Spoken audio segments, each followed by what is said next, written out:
Hello everyone, welcome to your own YouTube channel study on this Shekhar sir. तो दोस्तों, आज के वीडियो में हम पढ़ने वाले हैं गोलीय दर्पणों से प्रतिबिंब निर्माण के बारे में। ठीक, तो गोलीय दर्पणों से प्रतिबिंब निर्माण कैसे होता है इसके बारे में आज यहाँ पे हम डिटेल से चर्चा करेंगे। तो दोस्तों, इससे पहले वीडियो में हमने दर्पणों के बारे में पढ़ा था, दर्पणों के प्रकार, समतल दर्पण, गोलीय दर्पण एवं उनके उपयोगों के बारे में जाना था। तो आज की वीडियो में हम पढ़ने वाले हैं गोलीय जो दर्पण होते हैं उनसे प्रतिबिंबों का निर्माण कैसे होता है उसके बारे में हम पढ़ेंगे। तो चलिए स्टार्ट करते हैं। तो जो गोलीय दर्पण होते हैं उनसे प्रतिबिंब जब निर्माण होता है, जब प्रकाश की किरणें उन पर आती हैं, तो जो प्रकाश की किरणें आती हैं दर्पणों पे, उनके कुछ नियम होते हैं। पहले हम उन नियमों के बारे में जानेंगे, उसके बाद में हम प्रतिबिंब निर्माण को देखेंगे। तो कुछ नियम है, उनको देख लेते हैं यहाँ पे। चलिए, तो पहला नियम है हमारा कि जब प्रकाश की किरण अवतल दर्पण में मुख्य अक्ष के समांतर प्रकाश की किरण परावर्तन के पश्चात मुख्य फोकस से गुजरती है तथा उत्तल दर्पण में फोकस से आती हुई प्रतीत होती है। तो दोस्तों, गोलीय दर्पण दो प्रकार के होते हैं, अवतल दर्पण और उत्तल दर्पण। ठीक, तो पहला नियम है कि जब प्रकाश की किरण मुख्य अक्ष के समांतर आती है, प्रकाश की किरण जब मुख्य अक्ष के समांतर आती है तो वो कहां से गुजरती है? परावर्तन के बाद फोकस बिंदु से गुजरती है। ये यहाँ पे आप देख सकते हैं, प्रकाश किरण मुख्य अक्ष की, ये मुख्य अक्ष है हमारी, मुख्य अक्ष के समांतर प्रकाश किरण आई ऐसे और परावर्तन के बाद कहां से गुजरी? फोकस बिंदु से।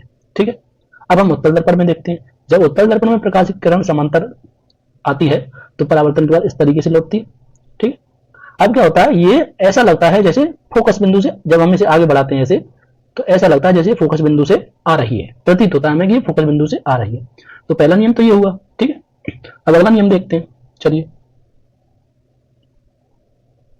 दूसरा क्या कहता है? दूसरा नियम ये कहता है कि अवतल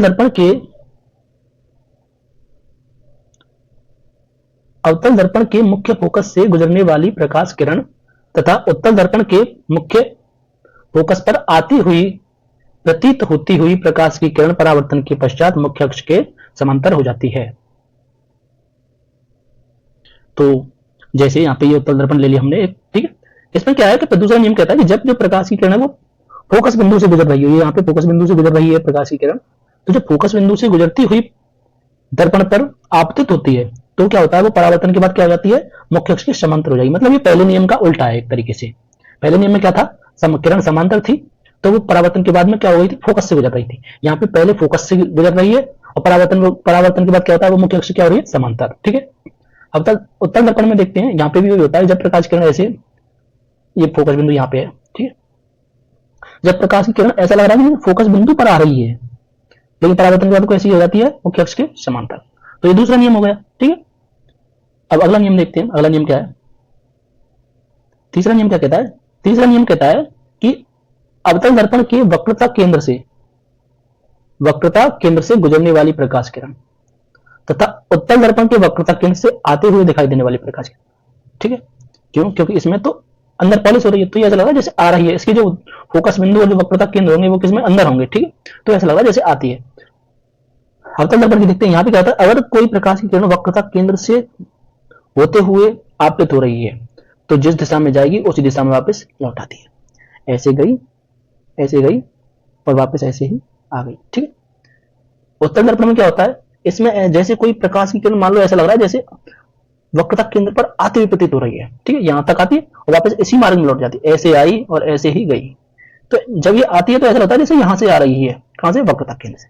ठीक है, तो अगर वक्रता केंद्र से गुजर रही है या आती हुई प्रतीत हो रही है तो उसी मार्ग से गुजर जाएगी प्रकाश की किरण।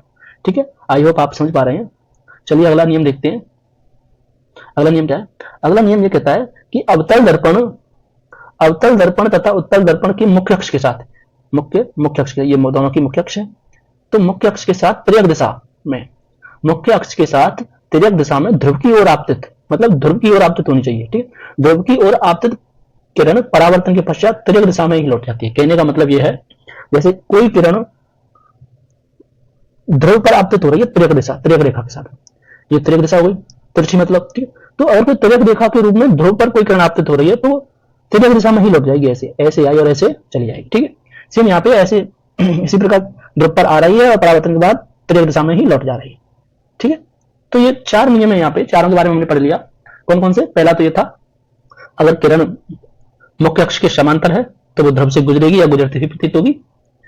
दूसरा यह है कि अगर फोकस बिंदु से गुजर रही है या आती हुई प्रतीत हो रही है तो वो क्या हो जाएगी, मुख्य अक्ष के समांतर हो जाएगी। और तीसरा तीसरा है कि अगर वो वक्रता केंद्र से गुजर रही है या आती हुई प्रतीत हो रही है वक्रता केंद्र पर, तो वो कैसे हो जाएगी, उसी मार्ग में लौट जाएगी। और चौथा है, अगर वो तिर्यक दिशा में अगर ध्रुव पर आ रही है तो वो तिर्यक दिशा में ही परावर्तित हो जाएगी, जैसे ये आई और ऐसे गई। ठीक है, तो आई होप आप चारों नियम समझ पाए हैं। तो चलिए अब आगे हम देखते हैं जो प्रतिबिंब बनते हैं वो किस तरीके से बनते हैं। तो अब देखते हैं, हम पहले बात करते हैं अवतल दर्पण से प्रतिबिंब निर्माण। गोलीय दर्पण दो प्रकार के होते हैं, अवतल दर्पण और उत्तल दर्पण। तो पहले हम बात कर लेते हैं अवतल दर्पण द्वारा प्रतिबिंब निर्माण। ठीक है, तो चलिए स्टार्ट करते हैं। अवतल दर्पण से बनने वाले प्रतिबिंब की स्थिति इस बात पर निर्भर करती है कि वस्तु दर्पण के सामने किस स्थान पर रखी हुई है। वस्तु की स्थिति के आधार पर निम्न स्थितियां प्राप्त होती हैं। कहने का मतलब जो दर्पण में जो प्रतिबिंब बनता है वो बिंब की स्थिति के आधार पर निर्भर करता है कि जो बिंब है, वो बिंब का मतलब वस्तु, जो वस्तु है वो कहां पे रखी है। ठीक है, तो कुछ स्थितियां बनती है, उन स्थितियों के बारे में हम यहाँ पे बात करेंगे। तो पहला है जब वस्तु कहां पे हो, अनंत पर। तो पहली स्थिति कौन सी है, जब वस्तु कहां पे हो, अनंत पे। ये हम मानते हैं यहाँ पे कि ये वस्तु अनंत है। ठीक है, अनंत पर है, जिसकी ऊंचाई कितनी है, ए बी। ठीक है, अभी अनंत पे है वस्तु, तो जब वस्तु अनंत पे है, ठीक है, तो अब जब वस्तु अनंत पर है तो इससे किरणें आएंगी प्रकाश की। अब किरणों के नियम हमने पढ़े थे किस तरीके से आती हैं। ठीक, तो एक किरण, ये मान लो समांतर किरण ऐसे प्रकाश की इस वस्तु से आई और एक इधर से ऐसे आई। ये दोनों ही क्या है, प्रकाश, वो सॉरी मुख्य अक्ष क्या है, समांतर है।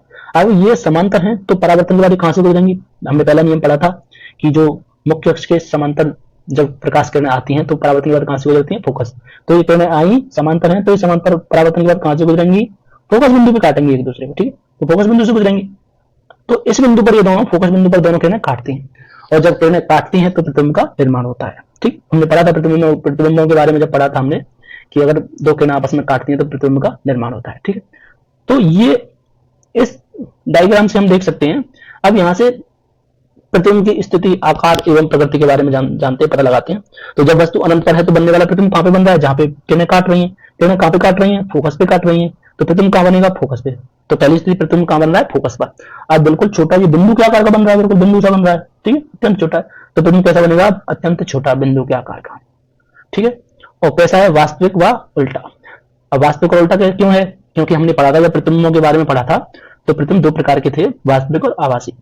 तो जो वास्तविक प्रतिबिंब थे वो क्या थे, अगर किरणें वास्तव में काट रही हैं तो प्रतिबिंब कैसा है, वास्तविक। अगर नहीं काट रही हैं, लग रहा है ऐसा कि कहीं से बिंदु से आ रही है, तो वो कैसा होता है, आभासी। यहाँ पे किरणें काट रही हैं हमें, तो प्रतिबिंब कैसा होगा, वास्तविक। और वास्तविक प्रतिबिंब हमेशा कैसे होते हैं, उल्टे। ये हमने पढ़ा था पिछले वीडियो में। तो आई होप आप समझ पाए हैं ये जो स्थिति मैंने बताई अभी, कि पहला पॉइंट है हमारा, जब वस्तु कहां पे हो, अनंत पर। ठीक है, तो चलिए आगे चलते हैं। अब देखते हैं हम दूसरी स्थिति, देखते हैं यहाँ पे, जब वस्तु वक्रता केंद्र से परे हो। यहाँ पे देखो स्थितियां इस तरीके से होती हैं, जैसे मान लो ये अवतल दर्पण है। ठीक है, ये इसका फोकस बिंदु हो गया, ये इसका वक्रता केंद्र हो गया, और ये आप अनंत मान सकते हैं। ठीक है, तो पहली स्थिति हमने यहाँ पे देखी थी कि ये क्या है, एक पहली स्थिति बनी वस्तु कहां पर, जब अनंत पर है। ठीक है, अब हम वस्तु को इधर लाएंगे। तो जब वस्तु अनंत पर थी तो प्रतिबिंब कहां बन रहा था, फोकस पर। अब जब प्रतिबिंब फोकस पर बन रहा था, जब वस्तु कहां पर थी, अनंत पर, तो वस्तु को तो हम इस दिशा में लाएंगे, अब दर्पण के नजदीक, तो प्रतिबिंब दर्पण से दूर होता जाएगा इस तरीके से। वस्तु इधर आ रही है, प्रतिबिंब कहां जा रहा है, इधर। ठीक है, तो वस्तु अनंत पर थी तो फोकस पे, तो प्रतिबिंब कहां बन रहा था, फोकस पर। अब वस्तु को कहां पे ले आए हम, ये वक्रता केंद्र तथा अनंत के मध्य, मतलब वक्रता केंद्र से परे, परे का मतलब दूर। तो ये वक्रता केंद्र हो गया, तो वस्तु मान लो यहाँ पे मान लेंगे। ठीक है, इस तरीके से ये वक्रता केंद्र है यहाँ पे, और वस्तु यहाँ पे रखी है ये। तो वस्तु कहां पे हो, दूसरा पॉइंट कौन सा है हमारा, जब वस्तु वक्रता केंद्र से परे हो। तो यहाँ पे देखते हैं ये वस्तु है कहां पे रखी है, वक्रता केंद्र से थोड़े परे। ठीक है, अब यहाँ से किरणें निकालेंगे, तो एक किरण तो समांतर जाएगी ऐसे, एक किरण समांतर। जो नियम पढ़े थे वही अप्लाई होंगे। तो अगर वस्तु से किरण अगर मुख्य अक्ष के समांतर है तो वो कहां से गुजरेगी, फोकस से गुजरेगी। समझ में आ गया, तो ये कहां से गुजर रही है, फोकस से। और एक किरण हम वक्रता केंद्र से होते गुजारेंगे इस तरीके से, ये वक्रता केंद्र से जा रही है। तो हमने नियम पढ़ा था दूसरा कि अगर कोई प्रकाश की किरण वक्रता केंद्र से गुजर रही है तो वो उसी मार्ग में लौट जाती है। तो ऐसे आई और ऐसे ही गई। तो इस तरीके से ये दो किरणें कहां पे मिल रही हैं, ये इधर से आई थी, यहाँ पे निकल गई ऐसे, और ये इधर से, तो मिली कहां पे, किरण यहाँ पे। और ये स्थिति कहां पे आ रही है, ये तो वक्रता केंद्र हो गया और ये फोकस हो गया। तो ये कहां बन रहा है प्रतिबिंब, वक्रता केंद्र तथा फोकस के मध्य, क्योंकि किरणें कहां पे काट रही हैं, वक्रता केंद्र तथा फोकस के मध्य काट रही है। ठीक है, तो प्रतिबिंब कहां पे बना, वक्रता केंद्र तथा फोकस के मध्य। ठीक है, तो पहला प्रतिबिंब की स्थिति क्या हुई, प्रतिबिंब कहां बन रहा है, फोकस व वक्रता केंद्र के बीच में। ये जो बिंदु बी डैश है यहाँ पे देख रहे हैं, चित्र में देख सकते हैं हम। तो ये प्रतिबिंब कहां बना, वक्रता केंद्र तथा फोकस बिंदु के मध्य। अब इसके आकार की बात करते हैं। तो आकार की बात करते हैं तो देखते हैं आकार में यहाँ पे जो वस्तु यहीं से देख सकते हैं, जो वस्तु की ऊंचाई यहाँ पे ज्यादा है और जो प्रतिबिंब है वो बहुत छोटा बन रहा है। मुख्य अक्ष से देखते हैं तो इसकी लंबाई बहुत कम होती है। तो कैसा बनता है ये, वस्तु से छोटा।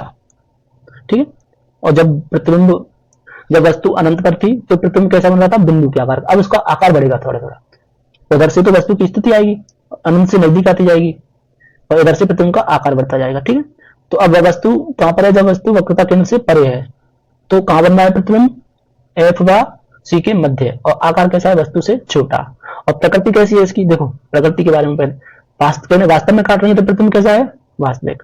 और वास्तविक प्रतिबिंब कैसा होता है, हमेशा उल्टा। और यहां से देख भी सकते हैं वस्तु ऊपर खड़ी है, ऊपर की ओर है, तो प्रतिबिंब कहां बन रहा है, नीचे की उल्टा बन रहा है। ठीक, आई होप आप समझ पाए हैं। चलिए अगला बिंदु देखते हैं। अगला बिंदु हमारा, जब वस्तु वक्रता केंद्र पर हो। अब वस्तु को देखो हम नजदीक लाते जा रहे हैं, पहले वक्रता केंद्र से परे थी, वक्रता केंद्र पर ले आए। ठीक है, तो वक्रता केंद्र पर ले आए, इसमें क्या करते हैं, वही किरणों वाला वही नियम लगाएंगे। पहली एक किरण समांतर ली, ठीक है, समांतर ली कहां से गुजरेगी, फोकस बिंदु से गुजरेगी। ठीक है, और एक किरण कहां से गुजारी हमने, फोकस से गुजारी, तो फोकस से गुजारने वाली किरण कैसे हो जाती है, समांतर हो जाती है। दूसरा नियम बताया था हमने। ठीक है, तो ये किरण कहां पे मिल रही है, इस बिंदु पे काट रही है। ठीक है, इस बिंदु पे काट रही है। तो ये बिंदु कहां पे पड़ता है, बिल्कुल जब हम इस तरीके से देखते हैं किरणों को तो बिल्कुल बिंदु बी पर ही बनता है सेम। ठीक है, सॉरी वक्रता केंद्र पर ही बनता है। ठीक है, यही पे बन रहा है। तो प्रतिबिंब की स्थिति कहां बन रहा है, प्रतिबिंब वक्रता केंद्र पर ही बन रहा है। तो पहला पॉइंट क्लियर हुआ, प्रतिबिंब की स्थिति क्या है, वक्रता केंद्र पर बन रहा है। अब आकार की बात करते हैं। तो आकार देखो, जितनी बड़ी वस्तु होगी उतनी ही बड़ा प्रतिबिंब होगा। ठीक है, तो आकार कैसा होगा, वस्तु के बराबर। और नीचे बन रहा है प्रतिबिंब तो कैसा है, उल्टा है। और किरण काट रही तो कैसा है, वास्तविक है। और वास्तविक प्रतिबिंब हमेशा कैसे होते हैं, वैसे भी उल्टे होते हैं। चलिए आगे चलते हैं। अगला पॉइंट है हमारा, जब वस्तु वक्रता केंद्र तथा फोकस बिंदु के मध्य हो। देखो यहाँ पे अब किरण कहां पे आ गई, वस्तु कहां पे आ गई, वक्रता केंद्र तथा फोकस के बीच में। पहले कहां थी, वक्रता केंद्र पर, उससे पहले कहां थी, सी से वक्रता केंद्र से परे, और उससे पहले कहां थी, अनंत पर। ठीक है, तो वस्तु नजदीक आती जा रही है और प्रतिबिंब कहां पे आ रहा है, दूर होता जा रहा है। पहले फोकस पे था, फिर फोकस से फोकस और वक्रता केंद्र के मध्य था। पहले यहाँ पे था, फिर यहाँ पे बना वक्रता केंद्र के मध्य, फिर वक्रता केंद्र पर आया। अब इसमें देखते हैं अब स्थिति को। ठीक है, तो इसमें भी वही नियम लगाते हैं। तो पहली किरण, एक किरण हमने बिंदु बी से क्या कहा गई, मुख्य अक्ष के समांतर। मुख्य अक्ष के समांतर थी तो कहां से गुजरेगी, फोकस से गुजरेगी। ठीक है, इस तरीके से। दूसरा हमने एक किरण इस तरीके से ली जैसे वो वक्रता केंद्र से आ रही हो। ठीक है, तो ऐसे गई, तो कहां से आ रही है, ऐसा लग रहा है जैसे वक्रता केंद्र से आ रही है। तो जिस दिशा में जाएगी उसी दिशा में वापस आ जाएगी। तो ऐसे गई और ऐसे आ जाएगी। ठीक है, जब आती है तो ऐसे यहाँ पे ये किरण दोनों एक दूसरे को काटती हैं। ठीक है, समझ आया। तो जहां पे काटते हैं वहां प्रतिबिंब बनेगा। अब काट कहां रही है, देखो एफ ये रह गया, सी ये रह गया। अब सी से दूर है, ये अनंत भी नहीं है लेकिन सी से दूर है, सी से परे है। तो प्रतिबिंब कहां बन रहा है, सी से परे। ठीक है, वक्रता केंद्र से परे। ठीक है, अब आकार देखते हैं। यहाँ पे वस्तु तो छोटी है लेकिन आकार कैसा बन रहा है, बड़ा बन रहा है। तो आकार कैसा होगा, वस्तु से बड़ा। अब नीचे बन रहा है, पहली बात तो पहले वास्तव में काट रही है तो कैसा है, वास्तविक। और नीचे बन रहा है, वैसे भी वास्तविक कैसे होते हैं, उल्टे। आई होप आप समझ पाए हैं। ठीक है, तो ये 4 स्थिति हो गई। अगली स्थिति देखते हैं हम। चलिए अगला बिंदु है हमारा, जब वस्तु फोकस बिंदु एफ पर हो। ठीक है, अब वस्तु कहां पर है, फोकस पर। ठीक है, ये फोकस पर रख दी हमने वस्तु, एक किरण समांतर दी हमने। ठीक है, इस तरीके से कहां से गुजरेगी, फोकस से गुजरेगी। एक किरण हमने इस तरीके से निकाली, ऐसा लग रहा है जैसे वक्रता केंद्र से आ रही है, तो ऐसे गई ऐसे ही आ गई, तो ये ऐसे चलती जाएगी। अब ये यहां तो नहीं मिल रही है, ऐसा लगता है जैसे अनंत पे जाके मिलेंगी। ठीक है, तो अनंत पे मिलेंगी तो प्रतिबिंब तो बनेगा नहीं, वैसे बनेगा तो बहुत बड़ा बनेगा, लेकिन हमें वो नहीं देगा। ठीक है, तो यहाँ पे हम वक्रता केंद्र वाला जो किरण है ले रहे हैं हम, एक ये किरण भी ये भी ले सकते हैं। जैसे एक किरण यहाँ से कहां निकालेंगे, त्रिरेखा के रूप में विरुद्ध पर, और ये कहां से ऐसे त्रिरेखा के रूप में ये चले, तो ये भी ऐसे चलती जाएगी। ठीक है, दोनों में से कोई सा नहीं, हमें 2 किरण लेनी है क्योंकि वो काटने के लिए जरूरत होती है। ठीक, तो ये किरण काटती नहीं है, ऐसा लगता है अनंत पे जाके कहीं मिल जाएंगी। ठीक है, तो यहाँ पे क्या होता है, काट रही है, नहीं काट रही, अनंत पे जाके काटेंगे, कहीं ऐसा लगेगा कि अनंत पे जाके मिल लेंगे। ठीक है, तो प्रतिबिंब कहां बन रहा है, तो काट नहीं तो अनंत पे जाके मिलेंगी, तो कहां बन रहा है प्रतिबिंब, अनंत पे बनेगा। ठीक है, कैसा होगा, वस्तु से आकार में बहुत बड़ा होगा। ठीक है, अब बनेगा तो नीचे ही, तो काटेंगे भी, काटेंगे तो कैसा होगा, वास्तविक होगा। और वास्तविक कैसा होता है, उल्टा। ठीक है, तो ये पॉइंट क्लियर हुआ। यहां से आगे चलते हैं। अगला बिंदु है हमारा, जब वस्तु फोकस बिंदु तथा ध्रुव के मध्य हो। ठीक है, तो यहाँ पे देखते हैं वस्तु कहां पे रखी है, ये तो ध्रुव होगा हमारा और ये फोकस होगा, इसके बीच में रखी है हमने इस तरीके से। ठीक है, अब एक किरण तो इससे कहां पे निकालेंगे, ध्रुव पर, तिर्यक रेखा के रूप में। तो तिर्यक रेखा के रूप में तिर्यक दिशा में आई और तिर्यक दिशा में परावर्तित होकर चली जाएगी इस तरीके से। ठीक है, और एक किरण ऐसे निकालेंगे इस तरीके से, ऐसा लग रहा है जैसे वक्रता केंद्र से आ रही है, तो ऐसे जाएगी और इसी दिशा में लौटाएगी, क्योंकि ये लग रहा है जैसे वक्रता केंद्र से आ रही है, तो इसी दिशा में गई और इसी दिशा में आ जाएगी। तो ये तो इस तरीके से इस दिशा में जाएगी और ये इस दिशा में जाएगी, तो लग रहा है इनका आकार, इनका आगे इनकी दूरी बीच की बढ़ती जा रही है, तो ये कभी मिलेंगी, आगे नहीं मिलेंगी। लेकिन जब हम इन किरणों को आगे बढ़ाते हैं इस तरीके से दोनों को, तो ऐसा लग रहा है जैसे इस बिंदु से कहीं से आती हुई प्रतीत हो रही है। ठीक है, तो जहां से आती हुई प्रतीत हो रही है लेकिन काट नहीं रही। ठीक है, तो प्रतिबिंब कहां बनेगा, इस जगह पे बनेगा, यहाँ पे काटते हुए प्रतीत हो रही है तो प्रतिबिंब यही बनेगा। अब कहां बन रहा है, दर्पण के पीछे। ठीक है, दर्पण के पीछे बन रहा है, वस्तु छोटी है लेकिन प्रतिबिंब बड़ा बन रहा है। ठीक है, तो प्रतिबिंब कैसा हुआ, आकार में बड़ा। अब ऊपर बन रहा है, काट नहीं, पहली बात तो काट नहीं रही है, वास्तव में नहीं काट रही है, तो प्रतिबिंब कैसा हुआ, आभासी होगा। और आभासी प्रतिबिंब हमेशा कैसे होते हैं, सीधे, वैसे भी यहाँ पे सीधा ही बन रहा है। ठीक है, तो आई होप आप ये सभी पॉइंट समझ पाए हैं। चलिए आगे चलते हैं। अब इनको एक साथ में देख सकते हैं हम यहाँ पे, इन जो 6 स्थितियां हमने पढ़ी इनको यहाँ पे देख सकते हैं। तो पहली स्थिति हमने देखी थी कि जब वस्तु कहां पर थी, अनंत पर। ठीक है, तो अनंत पे थी तो जो प्रतिबिंब बन रहा था वो कहां बन रहा था, फोकस पर बन रहा था, और कैसा बन रहा था, बिंदु के आकार का। ठीक है, अब बिंदु के आकार का तो कैसा होगा, बहुत छोटा होगा। ठीक है, प्रकृति कैसी थी, क्योंकि काट रही थी वास्तव में, तो प्रतिबिंब कैसा होता है, वास्तविक। काट रही है तो कैसा है, वास्तविक, और वास्तविक कैसा होता है, हमेशा उल्टा। तो पहली स्थिति तो ये देखी थी हमने। दूसरी स्थिति देखी थी जब वस्तु कहां पे थी, वक्रता केंद्र से परे। जब वक्रता केंद्र से परे थी तो किरणें कहां पे काट रही थी, फोकस व वक्रता केंद्र के मध्य। ठीक है, अब फोकस और वक्रता केंद्र के मध्य काट रही थी। डायग्राम हमने देखा था, बहुत छोटा बन रहा था चित्र, तो कैसा आकार कैसा था, वस्तु से छोटा। काट रही थी, वास्तव में काट रही थी, तो प्रतिबिंब कैसा हुआ, वास्तविक। और वास्तविक प्रतिबिंब हमेशा कैसे होते हैं, उल्टे। ठीक, और तीसरा पॉइंट कहा लिया था हमने, जब वस्तु कहां पे थी, वक्रता केंद्र पर, तो प्रतिबिंब भी कहां बन रहा था, वक्रता केंद्र पर। कैसा बन रहा था, बराबर आकार का बन रहा था। काट रही थी किरणें, वास्तविक था, तो वास्तविक था तो कैसा होगा, उल्टा भी होगा। ठीक है, अगली स्थिति कौन सी देखी थी हमने, वक्रता केंद्र तथा फोकस के बीच लिया था, तो जो प्रतिबिंब कहां बन रहा था, वक्रता केंद्र से परे बन रहा था, वहीं किरणें काट रही थी वक्रता केंद्र से परे, तो जो आकार था वो कैसा था, वस्तु से बड़ा था, और प्रतिबिंब कैसा था, वास्तविक हुआ उल्टा। क्यों, क्योंकि किरणें काट रही थी। ठीक है, और जो पांचवी स्थिति थी वो कहां थी, जब वस्तु कहां पर थी, फोकस पर, तो प्रतिबिंब कहां बन रहा था, अनंत पर, क्योंकि किरणें कहां पे जाके मिल रही थी, अनंत पर, तो प्रतिबिंब कैसा बना, अत्यधिक बड़ा। ठीक है, और काट रही थी तो वास्तविक, और वास्तविक कैसा होता है, उल्टा। जो लास्ट पॉइंट था वो हमने पढ़ा था, ध्रुव तथा फोकस के बीच में रखी थी वस्तु तब, तो कहां बन रहा था प्रतिबिंब, दर्पण के पीछे। कैसा बन रहा था, विवर्धित, बहुत बड़ा। ठीक है, कैसा बना था, प्रकृति कैसी थी उसकी, आवासी व सीधा। आवासी क्यों थी, क्योंकि किरणें वास्तव में नहीं काट रही थी, ऐसा लग रहा था कि किसी बिंदु से वो आ रही हैं, और आ रही हैं तो आवासी हुआ, काट नहीं रही थी, कैसा था, आवासी। और आवासी हमेशा कैसा होता है, सीधा होता है। तो जो अवतल दर्पण से 6 स्थितियां हमने पढ़ी, उनमें हम देख पा रहे हैं कि शुरुआत की जो 5 स्थितियां थी, इनमें तो प्रतिबिंब कैसा बन रहा है, वास्तविक व उल्टा बन रहा है। जो एक स्थिति होती है जब वस्तु ध्रुव तथा फोकस के बीच होती है, तब प्रतिबिंब कैसा बनता है, आभासी बनता है, आभासी व सीधा। तो आई होप अवतल दर्पण से जो प्रतिबिंब निर्माण की जो स्थितियां हैं वो आपके समझ में आई होंगी। चलिए अब आगे चलते हैं। अब देखते हैं हम उत्तल दर्पण से प्रतिबिंब निर्माण की स्थितियां। इसमें हम 2 स्थितियां पढ़ते हैं। पहला तो हम वस्तु जब अनंत पे लेंगे, ठीक है, और दूसरा वस्तु अनंत व ध्रुव के मध्य होगी। ठीक है, तो 2 स्थितियां होती हैं इसमें, बस 2 स्थितियों के बारे में पढ़ेंगे। तो पहला देखते हैं हम, जब वस्तु अनंत पर हो। ठीक है, ये कॉन्वेक्स मिरर ले लिया हमने, तो किरणें, ये कोई वस्तु अनंत पे रखी है मान लो, तो इससे किरणें आ रही हैं, समांतर किरणें। ठीक है, और समांतर जब किरणें, प्रकाश की किरणें सममुख्य अक्ष समांतर आती है तो कैसे हो जाती हैं, ऐसा लगता है जैसे जो अवतल दर्पण था उसमें तो वो फोकस बिंदु पर आकर काट रही थी, और जो उत्तल दर्पण होता है इनमें जो इसका जो फोकस होता है वो अंदर होता है, तो ऐसा लगता है जैसे ये फोकस बिंदु से आ रही है। ठीक है, तो प्रतिबिंब ऐसा लग रहा है यहाँ पे मतलब आ रही है, यहाँ मिल रही है, जब आगे मिलाते हैं तो प्रतिबिंब कहां बनेगा, यही बनेगा। ठीक है, तो प्रतिबिंब कहां बन रहा है, फोकस पर। वास्तव में तो नहीं काट रही है किरणें, वास्तव में तो नहीं काट रही है, ये इधर गई और ये इधर गई। ठीक है, लेकिन लग ऐसा रहा है जैसे फोकस से आ रही है, तो वास्तव में नहीं काट रही, तो वास्तविक नहीं है। वास्तविक नहीं है तो कैसा है प्रतिबिंब, आभासी। और आभासी प्रतिबिंब हमेशा कैसा होता है, सीधा। ठीक है, ये हमने पढ़ लिया था पहले। अब प्रतिबिंब का आकार कैसा है, बिंदु पे एक बिंदु सा बन रहा है मेरे को, तो कैसा है, बिंदु जैसा। ठीक है, पहला पॉइंट क्लियर हुआ। चलिए आगे चलते हैं। अगला पॉइंट है जब वस्तु अनंत व ध्रुव के मध्य। अब ये अनंत व ध्रुव के मध्य रखी, ठीक है, कहीं भी रख सकते हैं, अनंत व ध्रुव के बीच में। तो एक किरण समांतर ली हमने, वही नियम, वही 4 फॉलो करेंगे। समांतर किरण थी, ऐसे निकल जाएगी, ठीक है। अब उत्तल दर्पण है तो ऐसा लग रहा है जैसे ये फोकस से आ रही है, ठीक है। एक हम इस तरीके से लेंगे जैसे वक्रता केंद्र की ओर आती हुई प्रतीत होती है, ठीक है। ऐसा लग रहा है जैसे वक्रता केंद्र की ओर जा रही है। इससे तो अगर वक्रता केंद्र की ओर आती हुई प्रतीत हो रही है या वक्रता केंद्र से आती है तो क्या होता है, वो उसी दिशा में लौट जाती है। तो ऐसे गई और ऐसे लौट जाएगी।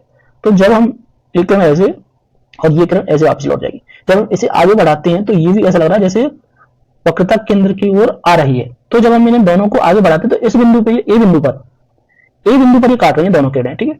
तो जब इस जगह पे काटती प्रतीत हो रही है तो प्रतिबिंब कहां बनेगा, यही बनेगा। तो ये कहां है, ये स्थिति कहां पे हुई, ध्रुव एफ के मध्य, ठीक है। तो प्रतिबिंब कहां बनेगा, ध्रुव व फोकस बिंदु के मध्य, ठीक है। तो प्रतिबिंब कहां बनेगा, ध्रुव व फोकस बिंदु के मध्य। वस्तु बड़ी है लेकिन प्रतिबिंब कैसा है, छोटा। तो कैसा बना, वस्तु से छोटा, ठीक है। और किरणें वास्तव में नहीं काट रही तो प्रतिबिंब कैसा है, आभासी, क्योंकि काट नहीं रही है, काटते हुए प्रतीत हो रही है बस। और आभासी कैसा होता है, सीधा। तो ये दो स्थितियां यहाँ पे उत्तल दर्पण की हमने देखी। आई होप आप ये समझ पाए हैं। तो चलिए आगे चलते हैं। अब देखते हैं गोलीय दर्पण द्वारा परावर्तन के लिए चिन्ह परपाटी, ठीक। तो ये चिन्ह परपाटी देखते हैं यहाँ पे दोस्तों। जब हम कुछ न्यूमेरिकल हम जो फॉर्मूले होंगे इस पे आवर्धन और दर्पण सूत्र के आधार पर जब हम कुछ फॉर्मूले बेस्ड क्वेश्चंस करेंगे तो वहां पे चिन्ह परपाटी का उपयोग किया जाएगा। तो पहले चिन्ह परपाटी को देख लेते हैं कि क्या होती है चिन्ह परपाटी। तो चिन्ह परपाटी के यहाँ पे कुछ नियम है, ठीक है। कुछ नियम होते हैं वस्तु को रखने के, ठीक है। तो वो यहाँ पे देखते हैं। तो पहला है हमारा, बिंब हमेशा दर्पण में बाईं ओर रखा जाता है। इसका अर्थ है दर्पण पर बिंब से प्रकाश बाईं ओर जाएगा। ये बाईं ओर है, ये बाईं ओर है, ये दाईं ओर है, ठीक है। ये दायां, ये बायां। तो हमने देखा था जब हम प्रतिबिंब निर्माण कर रहे थे तब भी हमने देखा था वस्तु हमेशा किधर थी, बाईं ओर थी। इधर ही रखी थी वस्तु, कभी इधर नहीं आई। वस्तु किधर थी, हमेशा इस साइड, ठीक है। तो बिंब का मतलब वस्तु, तो बिंब हमेशा कहां रहता है, दर्पण के बाईं ओर रहेगा, ठीक है। जो वस्तु होगी वो हमेशा इस दिशा में रहेगी, ऊपर, ठीक है। पहला पॉइंट समझ पाए आप। दूसरा देखते हैं, दूसरा क्या है, मुख्य अक्ष के समांतर दूरियां दर्पण के ध्रुव से मापी जाएंगी। मतलब कोई भी दूरी मान लो, जैसे यहां पे ये वस्तु रखी है ए, ठीक है। तो इसकी दूरी जब हम मानेंगे तो ध्रुव से मानेंगे। हम कहां से मानेंगे, ध्रुव से। ये यहां से कैलकुलेट करते हैं ध्रुव से, ठीक है। तो दूसरा पॉइंट आप समझ गए। आगे देखते हैं, मूल बिंदु के दाईं ओर एक्स अक्ष के अनुदिश सभी दूरियां धनात्मक। दाईं ओर का मतलब इस दिशा में, ठीक है, एक्स अक्ष के अनुदिश। तो इस दिशा में जो दूरियां होंगी सब कैसी होंगी, धनात्मक, ठीक है। क्लियर। दाईं ओर की दूरियां कैसी होंगी, धनात्मक, ठीक है। और बाईं ओर की दूरियां कैसी होंगी, हमेशा ऋणात्मक, ठीक है। यही पॉइंट यहाँ पे तीसरे पॉइंट में यही चीज है कि जो बाईं ओर की दूरियां आएंगी वो सभी किस में मापी जाएंगी, धनात्मक, पॉजिटिव। और जो दाईं ओर बाईं ओर की जो दूरियां होंगी वो कैसी होंगी, ऋणात्मक। अब एक चीज यहाँ पे नोट करने की है कि जो वस्तु होती है, जो बिंब होता है वो इसी दिशा में रखा रहता है, ठीक है, बाईं ओर ही रखा रहता है। और कहां से मापा जाएगा, ध्रुव से मापी जाएगी दूरी। किधर आ गई, बाईं ओर। तो ये दूरी जो बिंब की दूरी होगी वो कैसी होगी, ऋणात्मक होगी। क्यों, क्योंकि बाईं ओर की जो भी दूरियां होंगी वो कैसी होंगी, ऋणात्मक। तो जो बिंब हमेशा किधर रखा जाएगा, इधर ही रखा जाएगा। वस्तु किधर रखी जाएगी, बाईं ओर रखी जाएगी। और तो बिंब की जो दूरी होगी, हमेशा बिंब की दूरी को यू से दिखाते हैं, तो यू हमेशा कैसा होगा, नेगेटिव होगा, ठीक है। चाहे उत्तल दर्पण हो चाहे अवतल दर्पण। समझ पाए आप। चलिए आगे चलते हैं। अगला बिंदु है हमारा, मुख्य अक्ष के लंबवत वाई अक्ष के अनुदिश सभी दूरियां कैसी होती हैं, धनात्मक। मतलब ये एक्स अक्ष, ये वाई अक्ष। तो मुख्य अक्ष के लंबवत, ये मुख्य अक्ष होगा, इसके लंबवत ये दूरियां जो भी होंगी वाई अक्ष के अनुदिश, ये कैसी होंगी, धनात्मक। और नीचे ही जो दूरियां होंगी वो कैसी होंगी, ऋणात्मक। समझ पाए। कहने का मतलब जो ऊपर की ओर की जो दूरी होगी, ऊंचाई होगी वस्तु की, वो कैसी होगी, धनात्मक। और जो नीचे प्रतिबिंब बनेगा इधर या जो भी है वो क्या होगा, ऋणात्मक, ठीक है। तो ये दोनों पॉइंट यहाँ से क्लियर होते हैं। यहाँ से ये पॉइंट देख सकते हैं आप, बिंब की दूरी का मतलब वस्तु की दूरी किससे दिखाते हैं, यू से। अभी बताया था मैंने, बाईं ओर रखा जाता है बिंब, वस्तु हमेशा बाईं ओर रखी जाती है। और बाईं ओर की दूरी हमेशा कैसी होती है, ऋणात्मक। तो बिंब की दूरी यू हमेशा कैसी होगी, ऋणात्मक, ठीक है। दूसरा पॉइंट है, अवतल दर्पण की फोकस दूरी हमेशा कैसी होती है, ऋणात्मक। अब अवतल दर्पण की फोकस दूरी हमेशा ऋणात्मक क्यों होती है, ये अवतल दर्पण है तो अवतल दर्पण का फोकस इधर ही होगा, ठीक है। फोकस इधर ही होता है तो किधर है, बाईं ओर है, बाईं ओर हो गया। तो बाईं ओर की दूरी कैसी होती है, ऋणात्मक। तो अवतल दर्पण की जो फोकस दूरी हमेशा कैसी होगी, ऋणात्मक होगी, ठीक है। तीसरा, उत्तल दर्पण की फोकस दूरी हमेशा धनात्मक। उत्तल दर्पण इस तरीके का होता है तो उसका फोकस इधर होता है। तो जब हम मापेंगे इधर तो ये दाईं ओर हो गया। तो दाईं ओर फोकस बिंदु किधर हो गया, दाईं ओर। तो फोकस दूरी भी दाईं ओर होगी। और फोकस दाईं ओर है तो दाईं ओर की जो दूरियां होती है वो कैसी मापी जाती हैं, धनात्मक। तो उत्तल दर्पण की फोकस दूरी कैसी होगी, धनात्मक। क्लियर। चलिए आगे चलते हैं। अब देखते हैं हम दर्पण सूत्र के बारे में। Mirror formula. तो ये जो आप देख पा रहे हैं, ये 1/f is equal to 1/v plus 1/u, इसे हम मिरर फॉर्मूला या दर्पण सूत्र कहते हैं। ठीक है, याद कर लीजिए, इसे इंपॉर्टेंट है, इसके ऊपर क्वेश्चंस बनने वाले हैं कुछ। 1/f is equal to 1/v plus 1/u। अब यहाँ पे जो f है, f क्या है? f है फोकस दूरी। ठीक है, f क्या है? फोकस दूरी। और v क्या है? v है प्रतिबिंब की दूरी। प्रतिबिंब जहां प्रतिबिंब बनेगा, जो पर्दा होगा या दर्पण होगा, उससे दूर जो प्रतिबिंब बनेगा, जितनी दूरी होगी उसे क्या बोलते हैं? प्रतिबिंब दूरी। किससे दिखाया है? v से। और u मैंने बताया था, u क्या था? बिंब की दूरी या वस्तु की दूरी। ठीक है, ये मिरर फॉर्मूला हुआ हमारा। क्वेश्चंस देखेंगे इस पे आगे। चलिए आगे चलते हैं। अब बात करते हैं हम आवर्धन के बारे में। मैग्निफिकेशन क्या होता है, तो इसे समझाएंगे हम। मैग्निफिकेशन का मतलब क्या होता है, तो पहले ये देख लेते हैं हम। गोलीय दर्पण द्वारा उत्पन्न वह आपेक्षिक विस्तार, विस्तार का मतलब वृद्धि, जिसे ज्ञात होता है कि कोई प्रतिबिंब बिंब की अपेक्षा कितना गुना आवर्धित है या कितना बड़ा है, इसे प्रतिबिंब की ऊंचाई तथा बिंब की ऊंचाई के अनुपात के रूप में व्यक्त करते हैं। ठीक है, आवर्धन को किसे दिखाते हैं? m से। ठीक है, समझाते हैं क्या है आवर्धन का मतलब। होता है कोई वस्तु का जो प्रतिबिंब जब बनता है किसी वस्तु का या बिंब का, तो वो उससे कितना बड़ा बना है, कितना अधिक बड़ा है, इसको क्या बोलते हैं? आवर्धन बोलते हैं। अब इसको दिखाते कैसे हैं? इसको प्रतिबिंब की ऊंचाई और बिंब की ऊंचाई के अनुपात के रूप में दिखाते हैं। और किससे व्यक्त करते हैं? m से। मतलब m बराबर प्रतिबिंब की ऊंचाई,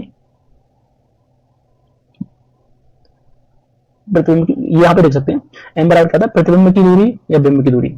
ये तो यहां से हुआ। ठीक है, ये रहा m बराबर। अनुपात की बात कर रहे हैं, किस किस के अनुपात में दिखा रहे थे?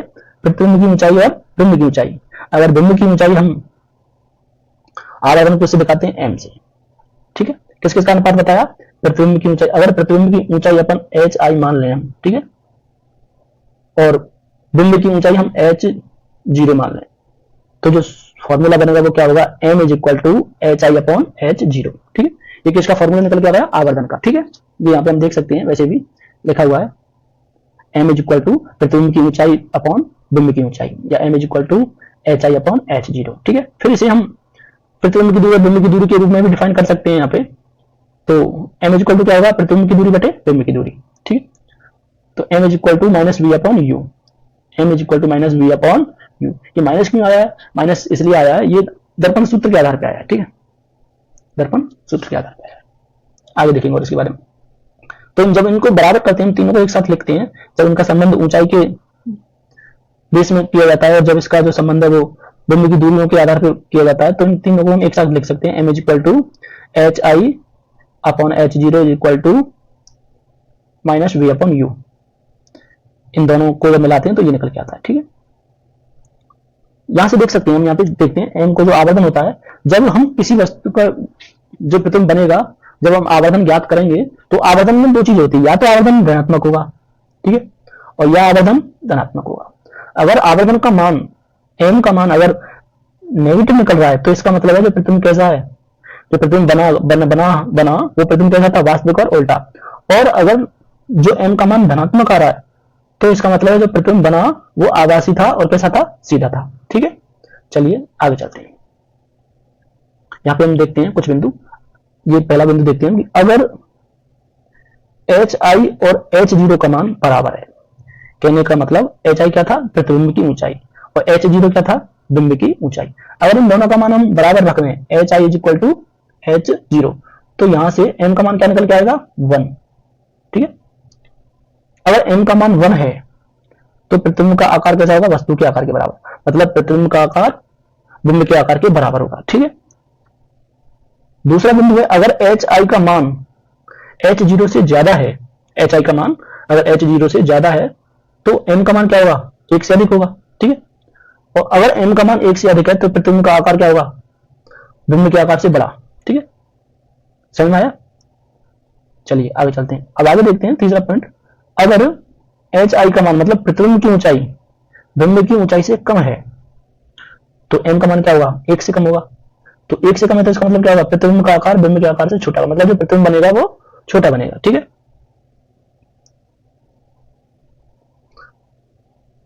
अगला है समतल दर्पण का आवर्धन सदैव क्या होता है? +1 होता है। ठीक है, समतल दर्पण का आवरण क्या होता है, +1 होता है। क्यों होता है? क्योंकि जो आकार होगा वस्तु का वो प्रतिबिंब के आकार के क्या होगा, बराबर होगा। ठीक है, यहाँ पे जो प्लस का साइन है ये क्या दिखाएगा, आभासी, मतलब पॉजिटिव का मतलब आभासी। अभी बात की थी हमने, अगर m का मान धनात्मक है तो प्रतिबिंब कैसा है, आभासी व सीधा, और अगर m का मान ऋणात्मक है तो प्रतिबिंब कैसा है, वास्तविक व उल्टा। ठीक,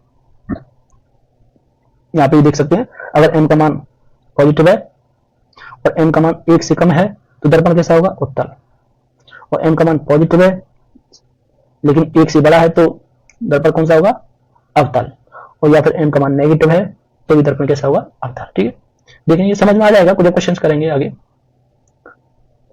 चलिए अब कुछ क्वेश्चंस देख सकते हैं, यहाँ पे देख लेंगे, और इस टॉपिक से बहुत अच्छे अच्छे न्यूमेरिकल्स बनेंगे जो कि प्रतियोगी परीक्षाओं में खूब अच्छी तरीके से आते हैं। तो जो क्वेश्चंस बनने वाले हैं उनके ऊपर हम एक अलग से वीडियो डिस्कस कर लेंगे, लेकिन कुछ इंपॉर्टेंट क्वेश्चन एक दो यहाँ पे देख लेते हैं जो कि एनसीईआरटी बेस है, और सारा निचोड़ इन्हीं क्वेश्चंस में एक साथ दर्पण सूत्र और आवर्धन के साथ में ये क्वेश्चंस क्लियर करेंगे यहाँ पे। तो चलिए देखते हैं, पहला क्वेश्चन है हमारा, किसी ऑटोमोबाइल के पीछे का दृश्य देखने के लिए उत्तल दर्पण की वक्रता त्रिज्या 3 मीटर है।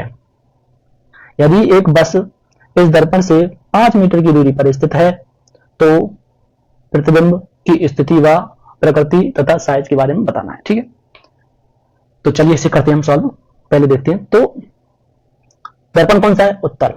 ठीक है, तो उत्तल दर्पण की वक्रता त्रिज्या दे रखी है। उत्तल दर्पण इस तरीके का होता है, वक्रता त्रिज्या यहां होती है इस तरीके से, यहां पे क्या होता है, बीच में फोकस होता है। ठीक है, तो वक्रता त्रिज्या कितनी दे रखी है, 3 मीटर दे रखी है। ठीक, अब वक्रता त्रिज्या क्या दे रखी है, 3 मीटर। पहले तो यहाँ पे ये देखो कि जो त्रिज्या होगी, वक्रता त्रिज्या का मान इधर है, इधर दाईं ओर, और दाईं ओर की दूरी हमेशा कैसी होती है, धनात्मक, तो r का मान क्या होगा, धनात्मक। ठीक है, ये क्लियर हुआ यहाँ से। ठीक है, अब दूसरा है, यदि एक बस दर्पण से 5 मीटर की दूरी पर है, मतलब बस क्या हुआ, प्रतिबिंब हुआ, क्या हुआ, सॉरी बस हुई, वो क्या हुई, बिंब हुई, वस्तु हुई, और जो वस्तु होती है हमेशा कहाँ रखी जाती है, बाईं ओर। ये दर्पण था तो वस्तु किधर रखी जाएगी, बाईं ओर रखी जाएगी। ठीक है, तो बाईं ओर, तो ये क्या था, ध्रुव था यहाँ बीच पे, तो दूरी हमेशा कहां से मापी जाती है, ध्रुव से, तो बाईं ओर की दूरी कैसी होती है, सॉरी बिंब की दूरी हमेशा कैसी थी, इससे पहले मैंने पढ़ा था, जो बिंब होता है वो हमेशा बाईं ओर रखा जाता है। बाईं ओर की दूरी हमेशा कैसी मापी जाती है, सॉरी ऋणात्मक मापी जाती है, तो u का मान क्या होगा, ऋणात्मक होगा। ठीक है, यहां से क्लियर हुआ। ठीक है, निकालना क्या है, प्रतिबिंब की स्थिति, आकार, प्रकृति व साइज के बारे में बात करनी, तो हमें v निकालना होगा और आवर्धन के द्वारा हमें उसकी स्थिति व साइज का पता लगाएंगे। ठीक है, तो यहां से आप समझ आया, आप समझ पाए होंगे कि r का मान पॉजिटिव है और u का मान नेगेटिव है। ठीक है, अब हमें f का मान निकालना है, किसका, f का। ठीक है, v का, अगर v का मान निकालना है हमें तो दर्पण सूत्र से, दर्पण सूत्र क्या था, 1/f बराबर 1/u प्लस 1/v, तो u का मान दे रखा है हमारे लिए, v का मान निकालना है तो f की जरूरत पड़ेगी। f हमारे लिए दे नहीं रखा, लेकिन हमारे लिए r दे रखा है, क्या दे रखा है, r दे रखा है, और r में और f में संबंध क्या होता है, f is equal to r/2। ठीक है, मतलब कि r में अगर 2 का डिवाइड कर दें तो हमारे लिए क्या प्राप्त हो जाता है, हमें फोकस दूरी प्राप्त हो जाती है। तो यहाँ पे f का मान क्या होगा, 3 में 2 का डिवाइड कर देंगे क्या आएगा, 1.5 मीटर। ठीक, तो f का मान होगा 1.5। ठीक है, तो यहां से देख सकते हैं हम, फोकस दूरी निकाली हमने, यहाँ पे ये रही। ठीक है,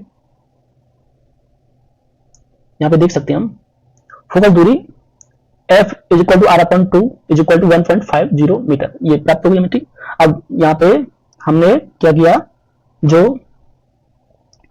v निकालना है तो दर्पण सूत्र क्या किया, 1/v is equal to 1/v plus 1/u is equal to 1/f। यहाँ से हमने फॉर्मूला निकाला, यहाँ पे हमने मान रख दिया 1/v is equal to 1/f minus 1/u।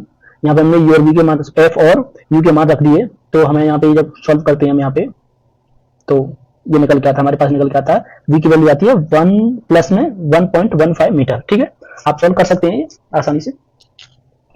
तो अब हमारे पास v का मान आ गया, v का मान है ही हमारे पास, तो हम आवर्धन का सूत्र क्या था, m is equal to hi/h0 is equal to minus v/u, ये दो सूत्रों से मिलकर बना था, तो m is equal to minus v/u था। ठीक है, तो यहां पे हम देख सकते हैं m is equal to minus v/u is equal to v का मान कितना निकाला था अभी, माइनस हमारे आगे से पहले ही है। ठीक है, v का मान क्या था, प्लस 1.15 मीटर, ठीक है। और अपन में u का मान क्या था हमारे पास, पहले दे रखा था -5 मीटर, ठीक है। जब इसको हम डिवाइड करते हैं तो हमारे पास निकल के आता है आंसर के रूप में प्लस 0.23। तो ये m का मान क्या निकल के आया, m का मान निकल के आया हमारे पास 0 प्लस में प्लस 0.23। तो प्लस का मतलब क्या हुआ, अभी बताता हमने कि अगर m का मान पॉजिटिव आता है, अगर हमने पढ़ा था ना पहले कि m का मान अगर पॉजिटिव है तो प्रतिबिंब कैसा होगा, आभासी व सीधा, ठीक है, आभासी और सीधा। अब 0.23 क्या है, ये आवर्धन ये क्या है, 1 से कम है, क्या है, 1 से कम है। तो 1 से कम है तो जो प्रतिबिंब होगा वो बिंब से क्या है, छोटा है, क्या होगा, बिंब से छोटा। जो प्रतिबिंब बनेगा वो कैसा बनेगा, क्योंकि ये 1 से कम है। अभी हमने पढ़ा था कि अगर m का मान 1 से कम है तो क्या होगा, प्रतिबिंब क्या होगा, वस्तु से छोटा। तो क्या होगा, वस्तु से छोटा कितना होगा, 0.23 छोटा, ठीक है, 0.23 गुना छोटा होगा। आई होप आप समझ पाए। चलिए आगे देखते हैं अगला क्वेश्चन। अगला क्वेश्चन ये कह रहा है हमारा कि 4 सेंटीमीटर साइज का कोई बिंब 15 सेंटीमीटर फोकस दूरी के अवतल दर्पण से 25 सेंटीमीटर दूरी पर रखा है। तो दर्पण से कितनी दूरी पर पर्दे को रखा जाए कि स्पष्ट प्रतिबिंब प्राप्त हो। तो यहाँ पे हमारे पास पहले दे रखा है बिंब का साइज, बिंब का साइज का मतलब एच आई का मान दे रखा है या फिर एच का मान दे रखा है, ठीक है, कितना है 4 सेंटीमीटर, ठीक। ये यहाँ पे इस तरीके से मानो दर्पण कौन सा है, अवतल दर्पण, ठीक है, ये एक्स अक्ष ये वाई अक्ष, ठीक है। अब पहले तो यहाँ पे ये देखना है हमें ये प्रतिबिंब का साइज है, बिंब का साइज। तो बिंब के बारे में मैंने पढ़ा था, बिंब हमेशा किधर होगा, बाईं ओर रखा जाता है। तो ऊंचाई इसकी कितनी दे रखी है बिंब की, 4, ठीक है। तो ये तो क्लियर है, ठीक है। और हमने यही पढ़ा था इस साइड की दूरियां जो होगी वो धनात्मक होती हैं और इस साइड की दूरी कैसी होती है, ऋणात्मक, ठीक है। और ऊपर की ओर की जो दूरियां होती हैं वो कैसी होती है, धनात्मक, और नीचे की दूरियां कैसी होती है, ऋणात्मक। तो ये बिंब का जो साइज है ये ऊपर की दिशा में वाई अक्ष के अनुदिश है, तो ये क्या होगा, पॉजिटिव होगा। तो एच का मान क्या आया, प्लस 4 सेंटीमीटर, ठीक है। अब यहां से ये दूरी क्या है, बिंब की दूरी क्या होती है, यू किस दिशा में आ गई, बाईं ओर आ गई, और बाईं ओर की दूरी हमेशा कैसे होती है, ऋणात्मक। और वैसे भी जो बिंब की दूरी होती है हमेशा वो कैसी होती है, ऋणात्मक ही होती है। तो यू का मान क्या आया, -25 सेंटीमीटर, ठीक है। अब आगे देखो फोकस दूरी कितनी दूरी है, फोकस दूरी दे रखी है, फोकस दूरी क्लियर पहले दे रखी है 15 सेंटीमीटर फोकस दूरी, और उत्तल दर्पण की फोकस दूरी हमेशा इधर ही आएगी, ये यहाँ पे एफ होगा, तो इधर आ गई बाईं ओर, तो बाईं ओर की दूरी वैसे भी कैसी थी, ऋणात्मक। तो एफ का मान भी कितना आया, -15 सेंटीमीटर, ठीक है। अब उसकी प्रतिबिंब की स्थिति, प्रकृति एवं साइज ज्ञात करना है, तो उसके लिए हमारे पास यू और एफ का मान है तो वी का निकालना है, और साइज के लिए एच डैश का मान भी निकाल लेंगे, ठीक है। बिंब का साइज हमारे पास दे रखा है, तो वही दर्पण सूत्र से यहाँ पे हम देखते हैं, ठीक है। 1/v + 1/u = 1/f। तो यहाँ पे हम इन सभी का मान निकालेंगे, v का मान निकालने के लिए f का मान रख देंगे और u का मान रख देंगे, और इसको जब सॉल्व करते हैं तो v का मान आता है -37.5 सेंटीमीटर, ठीक है। तो मतलब ये दूरी है, ठीक है। तो जो ऋण का जो नेगेटिव वाला साइन है वो क्या दिखाएगा, चलिए इसके बारे में बाद में बात करते हैं, पहले हम ये देख लेते हैं। v का मान कितना निकल के आ रहा है, 37.5 सेंटीमीटर। इसका मतलब जो दर्पण है, सॉरी जो प्रतिबिंब है वो कहां बन रहा है, कितनी दूरी पर बन रहा है, 37.5 सेंटीमीटर की दूरी पर बन रहा है, ठीक है, समझ में। और ये माइनस का साइन दिखा रहा है, माइनस का मतलब होता है दूरी जो प्रतिबिंब होगा वो इधर होगा ना कि इधर। तो प्रतिबिंब वस्तु के पीछे तो बनेगा नहीं, इधर बनेगा, ठीक है। और इधर बन रहा है, माइनस का मतलब क्या है, इधर आ रहा है तो इधर बन रहा है, ठीक है, इधर बन रहा है, इसका मतलब ये है कि प्रतिबिंब कैसा है, वास्तविक, ठीक है। अब ये यहाँ से v का मान निकाल लिया हमने, मेन हमें निकालना क्या है, तो इसकी साइज और प्रवृत्ति ज्ञात करनी है। तो आवर्धन का सूत्र था m = h dash upon h = -v/u, ये संबंध था हमारा, ठीक है। अब यहाँ से h डैश का यहाँ पे हमारे पास h का मान है, v का मान है और u का मान है, h डैश का यहाँ से निकाल लेंगे। इसको जब हम सॉल्व करते हैं तो हमारे पास क्या निकल के आता है, h डैश = -vh/u। जब इनकी कैलकुलेशन करते हैं, इनके मान जब वैल्यू इनकी पुट अप करते हैं तो निकल के आता है, h का मान क्या निकल के आता है, h डैश का मान -6.0 सेंटीमीटर, ठीक है। ये h का मान निकल के आया, तो h का मान निकल गया। तो यहां से तो बिंब का मान कितना था, बिंब का मान कितना था, सॉरी बिंब की ऊंचाई कितनी थी, 4, और प्रतिबिंब की कितनी निकल के आ रही है, 6, मतलब कि बड़ा है। तो प्रतिबिंब कैसा है, बड़ा। और माइनस का मतलब क्या है, अभी बताया था मान, ऊपर की दूरी धनात्मक और नीचे की दूरी ऋणात्मक। तो ऋणात्मक है, इस दिशा में प्रतिबिंब हमेशा क्या होगा, उल्टा होगा, ठीक है। तो प्रतिबिंब कैसा है, उल्टा और क्या है, बड़ा है, ठीक है। और प्रतिबिंब यहां से कैसे निकल के आया, वास्तविक, ठीक है। तो यहां से जब हम सॉल्व करते हैं चीजों को तो हमारे सामने निकल के आता है प्रतिबिंब की जो प्रतिबिंब की प्रकृति कैसी थी, प्रतिबिंब वास्तविक था और उल्टा था और वस्तु से बड़ा निकला, ठीक है।